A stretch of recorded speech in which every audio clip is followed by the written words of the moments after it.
They left my 6-year-old son alone at a church and drove off just because I refused to give my brother $50,000. 0 cents. I'm James, and that was the day I realized my parents would rather abandon their own grandson than hold their golden child accountable. I took them to court. I protected my son, and what happened next no one saw coming. Keep watching, this story's not just messy, it's unforgivable. I'm 32, living in Atlanta with my wife Sarah and our 2 kids.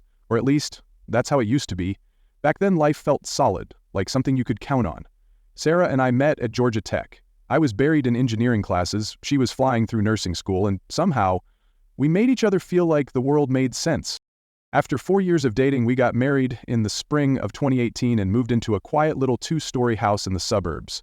It had the kind of backyard that made you want to build a tree house, and the kind of neighbors who waved every morning. Our son Ethan was born a year later, 2019. Big blue eyes like his mom, always laughing, always running around with scraped knees and wild dreams. He became my reason for everything. My parents, William and Elizabeth, were over the moon about him. They showed up with books, toys, homemade cookies, anything to make him smile. They called him the light of our family, and I believed them. When Ethan turned 5, Sarah and I decided to have another baby. Life felt full, joyful, like we'd made it through the hard parts. But if I'd known what was coming, the betrayal, the lies, the one person I trusted most tearing it all apart, I would have held on tighter, because everything crashed faster than I could have imagined. The trouble really started with my younger brother Michael, who's 4 years younger than me but always treated like royalty. From the time we were kids, it was obvious he was the favorite.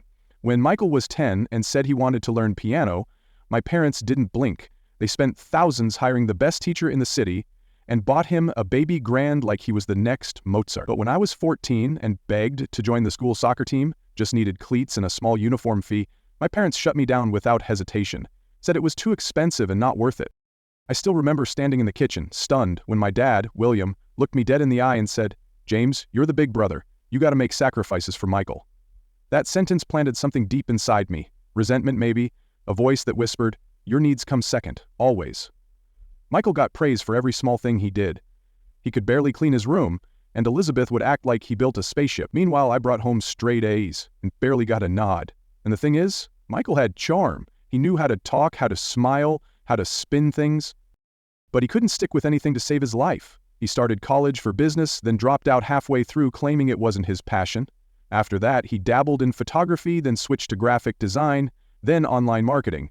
Every time he got bored or overwhelmed, he bailed and blamed the universe. And every single time, my mom would excuse it. "He just needs more time to find his path," she'd say, like he was some misunderstood genius instead of a grown man dodging adulthood.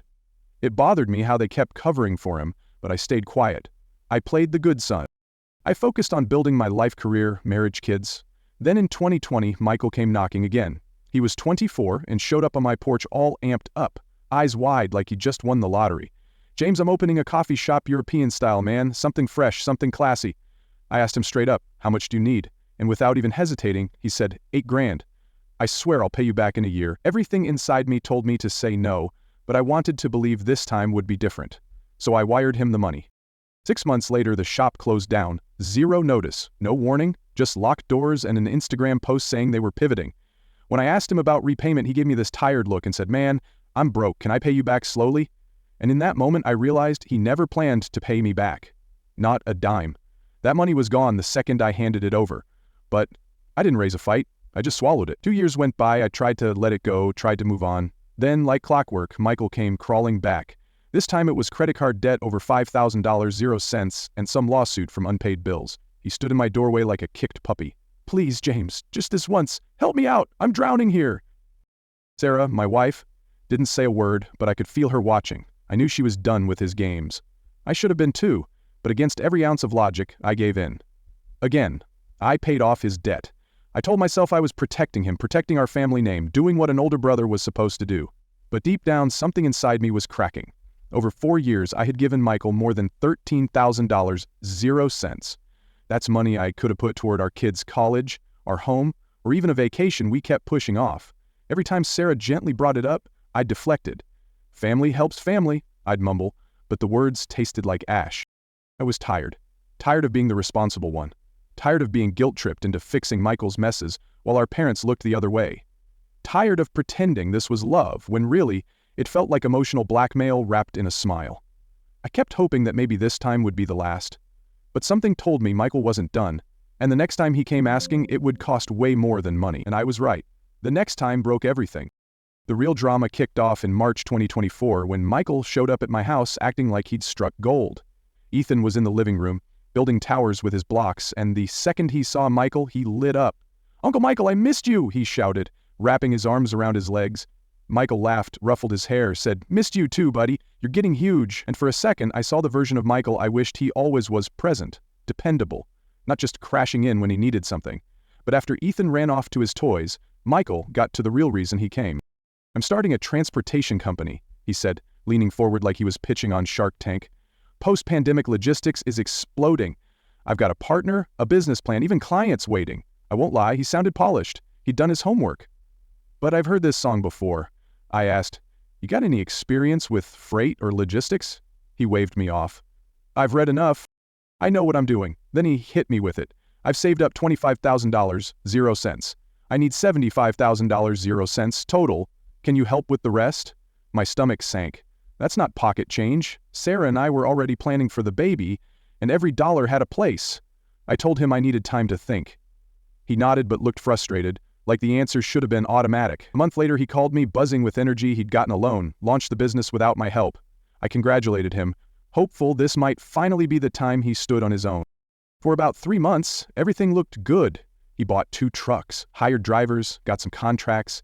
He posted pictures on Instagram of keys, coffee mugs with his logo, selfies in front of his tiny new office. But by month 4, the shine faded. Fuel costs spiked, payments got delayed, and one of his drivers quit. "Things aren't going as planned," he admitted, sounding stressed. By month 5, it was a mess. He owed the bank, vendors, even his last employee. One evening in October, he knocked on my door again, eyes red, shoulders slumped. "I failed, James," he whispered. "I'm drowning. I need $50,000, 0 cents to stay afloat." I just stared. That was more than I'd spent on both my kids' births combined. "Michael," I said, "I've helped you too many times. I can't do this again." His face twisted. "You're doing well. You've got money. Why are you being stingy? Don't you know what I'm going through?" I stayed calm.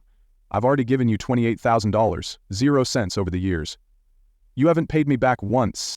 I've got a wife and 2 kids to think about now." He stepped closer, voice louder. "You're seriously counting pennies with your own brother?" That's when something clicked. I wasn't his brother anymore. I was his bank, and he thought I owed him for just existing. "You're 28, I said. "You need to stand on your own." He scoffed, shaking his head. "Fine, I'll tell Mom and Dad. They'll know what kind of brother you really are." Then he stormed out. I stood there, shaken. Sarah came out, wiping her hands. "You okay?" she asked gently.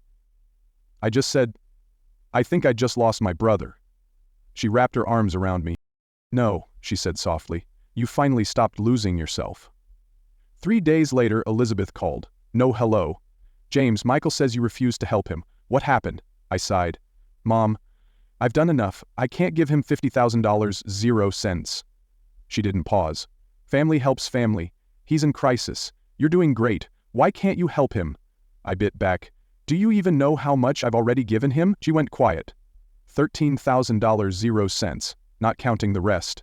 After a second, she said, "Money's not more important than blood. You're making this about numbers." I hung up. Then William called. His voice was cold, sharp.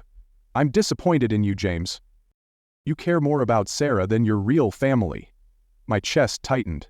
"Dad, I have a family. Sarah and Ethan are my family." He cut me off. "If Michael goes bankrupt, that's your fault." And just like that, he hung up. I sat in the dark living room for a long time. Ethan was asleep, Sarah was working a night shift, and I'd never felt so rejected in my life. 2 days later, Elizabeth called again, this time with a softer tone. "James," she said, "don't let money ruin this family. Please, reconsider." I closed my eyes. "I'm done," I said. "Michael needs to figure things out without me."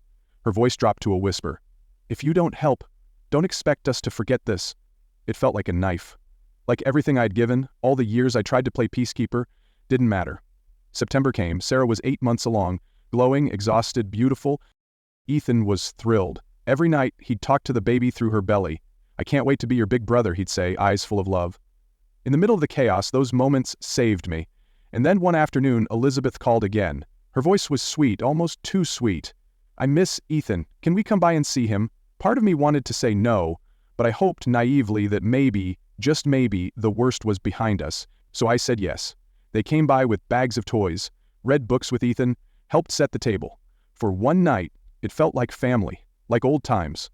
I let my guard down, and that was my mistake. 2 months later, everything fell apart in the span of a single day. It was a Monday morning and I was getting ready for work, packing up my laptop and pouring a cup of coffee, when I heard Sarah scream from the bathroom. I dropped everything and ran. She was clutching her belly, doubled over in pain, her face twisted in fear. "It's happening," she gasped. The baby was coming early. I grabbed the hospital bag we'd packed weeks ago and rushed her to the car, trying not to At the hospital, nurses met us at the door and wheeled her straight into labor and delivery. It was chaos, monitors beeping, voices calling for equipment. And then the doctor said the baby would arrive in just a few hours. That's when it hit me. Ethan. It was a school day, and we had no plan. Sarah looked at me wide-eyed. "Call your parents." So I did. I dialed William, my hands shaking, and to my surprise he picked up after the second ring. I told him what was happening, and without hesitation he said, "Focus on Sarah, we'll get Ethan." I felt a wave of relief. Maybe, just maybe, they were stepping up when it counted.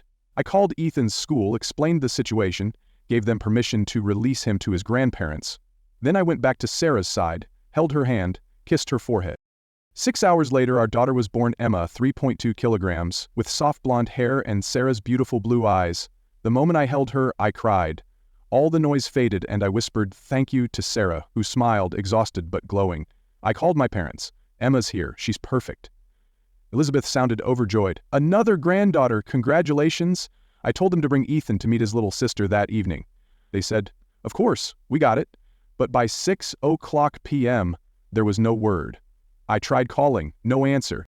I texted, nothing. I kept checking my phone, pacing the hallway. By 6:30 I was in full panic mode.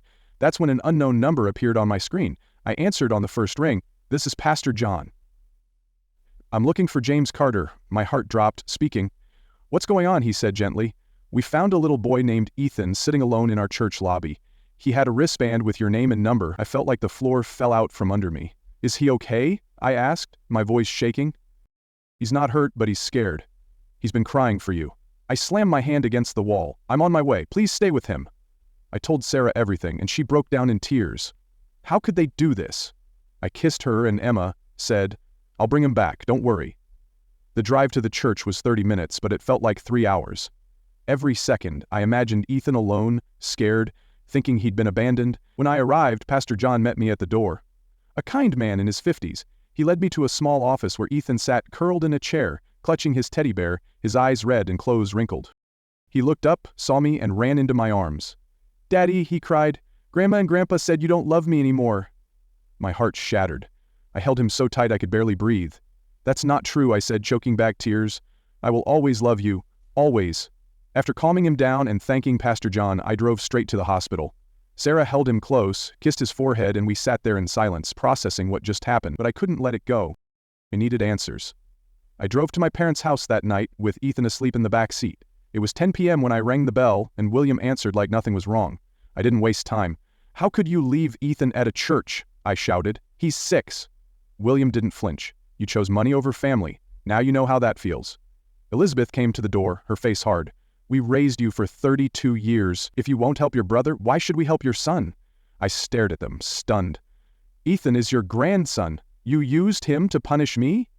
William scoffed. "We were teaching you a lesson about loyalty." That's when I knew I wasn't looking at parents anymore. I was looking at strangers. "I'm done," I said. "You'll hear from my lawyer. This is child abandonment." William actually laughed. "Go ahead, we did what had to be done." I didn't say another word. I carried Ethan back to the car, slammed the door shut, and drove away, gripping the steering wheel like it was the only thing keeping me grounded. I'd lost my parents that night, but I'd never lose my son. Not again. Back at the hospital, Sarah was sitting up in bed with Ethan, curled against her side, fast asleep. She looked at me and asked, "How'd it go?" I told her everything, every word William and Elizabeth said, every ounce of hate they spat, and she didn't say a thing. She just held Ethan tighter, tears in her eyes. The next morning, she called her parents, David and Susan, and when they heard what happened, they were in their car within an hour, driving down to Atlanta.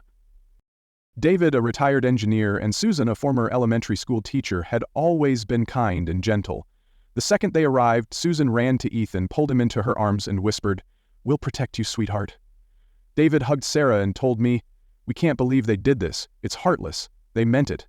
And they backed up those words with real support, legal, emotional, everything. With them around, Ethan began to feel safe again. Slowly, the fear left his eyes. He laughed more. He slept better. A few days later, Michael called. His voice was shaky. "I heard what Mom and Dad did to Ethan," he said quietly. "I had no idea they'd do something like that." I asked him directly, "Did you know?" He said no. He told me he'd been angry and vented but never imagined they'd abandon a child. "I was just upset," he said, "and they took it too far." He asked about Ethan, about Emma. And for the first time he sounded like he actually cared about someone other than himself. Maybe it shook him up. Maybe he learned something. Meanwhile, with David and Susan's help, I hired Emily Thompson, one of the top child protection attorneys in Georgia. When I told her the story, she was horrified. This is emotional abuse. Using a child for revenge isn't just wrong, it's criminal. She moved fast. She got Pastor John's full statement, pulled the church's security footage showing Ethan chasing after my parents as they drove away, and secured a trauma assessment from a child psychologist. The report showed Ethan's stress levels had spiked since the incident. He was having nightmares, separation anxiety, and confusion about why his grandparents left him. We filed charges: child endangerment, emotional abuse, and abandonment. Their lawyer begged us to settle quietly. I said, "No, this goes to court. No one hurts my kid and gets a slap on the wrist."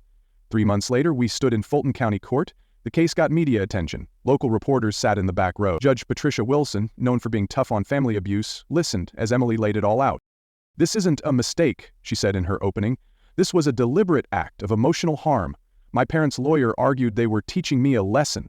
Emily responded, "You don't teach lessons by endangering a 6-year-old. Pastor John testified about Ethan's state, how scared and confused he was, how he clung to his teddy bear. Then came the footage. You could hear the courtroom gasp, Ethan running after their car calling, "Grandma, Grandpa," as they pulled away. It was the most painful thing I've ever watched. Michael testified too. He admitted to venting and regretted not realizing how far things could go. The psychologist explained Ethan's trauma in clear terms, and still, Elizabeth said on the stand, "We just wanted James to understand that money isn't more important than family." My chest ached hearing that. They still didn't get it. They never would. After a 30-minute recess, Judge Wilson returned with her verdict. She ruled that William and Elizabeth caused significant and lasting harm through intentional abandonment. She sentenced them to 18 months probation, fined them $15,000 0 each, and issued a 3-year no-contact order with Ethan. When I walked out of that courthouse, I didn't feel happy. I felt tired. But I also felt relief. I'd done the one thing that mattered most: protected my son. A month later, we were still in Atlanta. Sarah decided to leave her hospital job to stay home with the kids, at least for a while. "Ethan needs me close," she said, and he did. When she told him, his eyes lit up. "You'll be here every day?" She smiled. "Every single one." He threw his arms around her. "I love that." David and Susan bought a house 15 minutes from us. Our weekends became filled with bike rides with Grandpa, story time with Grandma, Ethan's favorite pancakes, and cups. Susan once told him, "You and your sister are everything to us," and he replied, "I love you too, Grandma." Emma grew fast, and Ethan became the best big brother, reading to her, dancing when she smiled, whispering secrets into her crib. Michael found a steady job in logistics. A few weeks in, he called me and said, "I'm sending you something." It was a check, small, but it was a start. "I owe you, and I won't mess this up again." I believed him. People can change. But I never spoke to William or Elizabeth again. They reached out, calls, letters, even mutual family. "They're still your parents," some cousins said, and I said, "Real parents don't abandon kids." Peace came slowly, but it came. Ethan laughed again. Emma's giggles filled our home. We painted the living room, bought new furniture, filled our walls with new photos. Life moved forward, and every night, after the kids went to sleep, Sarah and I sat in the backyard with coffee in hand, watching the stars, letting the quiet remind us of what mattered. Sometimes she'd ask me, "Do you regret suing them?" And every time, I said the same thing. No. I did what any real parent would do. What do you think? Was I wrong to take them to court? Drop a comment below. I'd love to hear your thoughts. Like, subscribe, and share if you believe in protecting what truly matters. I'll see you in the next story.